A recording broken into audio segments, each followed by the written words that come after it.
오늘의 말씀은 사무엘하 5장 1절부터 12절 말씀입니다. 할렐루야! 오늘도 여러분 삶 가운데 하나님의 은혜와 평강이 넘쳐나게 축복합니다. 오늘 우리에게 주는 하나님의 말씀은 사무엘하 5장 1절에서 12절까지의 말씀입니다. 다윗이 아버지 이새의 집에서 사무엘에게 기름 부음을 받을 때만 해도 그에게서 왕의 면면을 찾아볼 수는 없었습니다. 다윗은 왕의 권세를 쟁취하려는 노력을 하지 않고 그저 사람의 눈에 비효율적이고 오래 걸리더라도 하나님 앞에서 정직한 길을 선택했습니다. 오늘 본문은 하나님께서 이런 다윗을 어떤 방식으로 왕으로 세우셨는지를 보여주고 있습니다. 1절 2절 이스라엘 모든 지파가 헤브론에 이르러 다윗에게 나와 이르되 보소서 우리는 왕의 한 골육이니이다. 전에 곧 사울이 우리의 왕이 되었을 때에도 이스라엘을 거느려 출입하게 하신 분은 왕이시었고 여호와께서도 왕에게 말씀하시기를 내가 내 백성 이스라엘의 목자가 되며 내가 이스라엘의 주권자가 되리라 하셨나이다 하니라. 세속적인 나라들의 왕들은 군사력으로 주변 나라들을 굴복시키는 과정을 반복해 왕의 자리를 유지합니다. 그러나 다윗의 경우에는 이스라엘 모든 지파가 나와서 뭐라고 말합니까? 우리는 한 골육입니다. 사울이 왕이었을 때도 실제 이스라엘 왕은 당신이었습니다. 하나님께서 당신을 이스라엘의 목자와 주권자로 세우셨습니다. 라고 말하면서 자기들이 왕이 되어주기를 간청하고 있습니다. 어떤 이는 그들이 이스보셋의 죽음으로 말미암아 다른 선택의 여지가 없었다고 말하기도 합니다.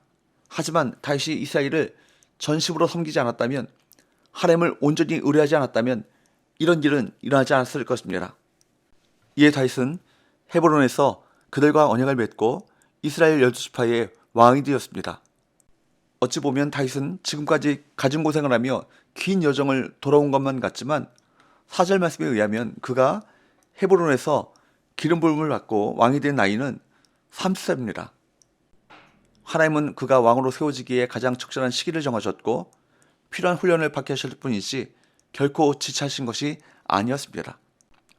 4절 5절을 보면 하나님은 다윗의 왕위를 굳건하게 하셔서 헤브론에서 7년 6개월 동안 유다를, 예루살렘에서 33년 동안 온 이스라엘과 유다를 다스림으로써 총 40년을 통치하게 하셨습니다. 이처럼 인생을 하나님께 맡기고 주님의 법도를 따르다 보면 하나님께서 우리 인생을 책임지시고 가장 적절한 때에 가장 영광스러운 자리로 인도해 주십니다. 헤브론도 이스라엘 역사 가운데 중요한 의미를 갖고 있는 성읍이지만 하나님께서는 다윗을 위한 새로운 왕도를 준비하셨습니다. 그 성은 예루살렘입니다. 이스라엘은 가나안을 정복할 때 가나안 족속의 후손인 여부스 족속을 추방하지 못했습니다. 그들이 머물고 있었던 예루살렘 성은 난공불락의 천의 요새였기 때문입니다. 그래서 6절에 보면 여부스 사람들은 다윗을 조롱하기를 맹인과 다리 저는 자라도 이 성을 수비할 수 있다, 그렇게 자신했습니다. 그러나 다윗은 수로를 통해서 성 안으로 침투하여 그 성을 손쉽게 차지했습니다. 9절에 보면 다윗은 베들레헴에서 태어났고 헤브론에서 기름 부음을 받았지만 백성에게 불편을 끼치지 않으면서도 왕의 위엄을 드러낼 수 있는 새로운 성읍 예루살렘을 직접 개척하여 다윗성이라 이름하고 그곳을 왕도로 삼았습니다. 이 역시 하나님께서 그와 함께 하셨기에 가능한 일이었습니다. 3회에서는 11절 12절에서 두루왕 히람이 다윗의 왕궁을 지어진 것을 언급함으로써 예루살렘이 다윗의 이름으로 칭해지며 이스라엘뿐만 아니라 모든 민족에게 하나님의 영광을 드러내고 복의 통로가 될 것을 보여주고 있습니다. 11절 12절 두루왕 히람이 다윗에게 사절들과 백향목과 목수와 석소를 보내며 그들이 다윗을 위하여 집을 지으니 다윗이 여호와께서 자기를 세우사 이스라엘 왕으로 삼으신 것과 그의 백성 이스라엘을 위하여 그 나라를 높이신 것을 알았더라. 두로는 그 당시에 해상 무역 도시로서 문명의 발전에 있었습니다. 이런 두로의 왕이 인정할 만큼 다윗은 점점 강성해진 것입니다. 이를 통해 다윗은 자신의 영예와 나라의 강성이 전적으로 하나님의 은혜임을 깨닫게 되었습니다. 우리 또한 성공의 때에 더욱 하나님 앞에 겸손함으로 모든 영광을 하나님께만 돌릴 수 있어야 할 것입니다. 사랑하는 여러분, 다윗과 같이 하나님의 부르심에 순종하고 그 뜻을 따르는 자는 이처럼 가장 적절한 때 가장 영광스러운 곳에서 주님이 맡기신 사명을 감당할 수 있습니다. 자기 영광을 구하지 않고 오직 하나님의 말씀에 순종하기를 선택했던 다윗은 이처럼 가장 적절하고 영광스러운 시기, 장소, 방법을 통해 왕자를 위임받았습니다. 우리가 오늘 본문 가운데 주목할 말씀은 10절 말씀이죠. 10절, 만군의 하나님 여호와께서 함께 계시니 다윗이 점점 강성하여 가니라. 만군의 하나님이 다윗과 함께 하심으로 다윗은 점점 강성해져 갔습니다.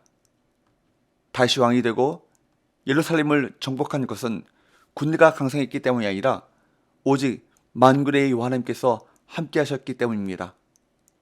다윗이 숱한 시련과 역경에 넘어지지 않고 대적의 위협과 반대에도 두려워하지 않은 것은 오직 만군의 여호와 하나님께서 함께 하시기 때문이었습니다. 오늘날에도 만군의 여호와 하나님께서는 우리 삶 속에서 친히 함께 싸우십니다. 진정 매일의 삶 속에서 하나님의 강하신 손길을 발견하고 감사와 영광을 돌리는 복된 삶을 살아가시기를 축복합니다. 기도합시다. 하나님 아버지, 오늘도 우리와 함께 계심을 믿고 감사합니다. 매일의 삶 속에서 우리와 함께 하셔서 또 우리를 붙드시는 그 강한 손을 의지하여 더욱 영적으로 강성케 하시고 승리하는 삶을 살아갈 수 있도록 은혜 베풀어 주옵소서. 예수님의 거룩하신 이름으로 기도합니다. 아멘.